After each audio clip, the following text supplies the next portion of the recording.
Ieteikt mocis, paldies. Pārvērtu tevi intervijā. Es parasti iesaku sākt ar kaut kādu 300, 600. Tas ir tas, kā es mācos. Jā, tas ir reāli, tas ir tas, ko tu māci. Kā man teica, pēc nedēļas man apniks jau viņš gribēšu vairāk, jāņem litrs.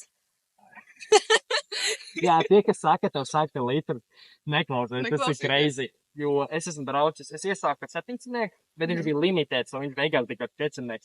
Īstenībā mierīgi var baudīt visu braukšanu un vispārējo, bet pēc mums pagājuši sportu, kas ir teorētiski mazāks, 600, bet viņš ir daudz jaudīgāks. Jā, man personīgi liekas, man ir svarīgi, lai es varētu to mocu normāli vadīt, un viņš ir viegls, un viņš nav tik liels.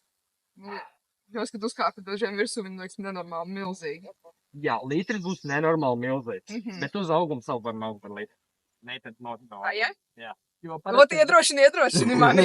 Jā, litru, pirmo toču neieteica kā litru, pēc, ir kainas svarīgi augsēt. Ok, labi. Nu, tā brīdī, jā. Pēc. Kas tev pašai patīk? Man vispār, man patīk, man nenormāli patīk baiki. Strīt arī, jā. Nu, sports, jā, es tā kā domāju tā. Un man ļoti patīk arī Harley, bet man ir bail no viņa, ka viņi man būs lieli. Un tas būs smagi.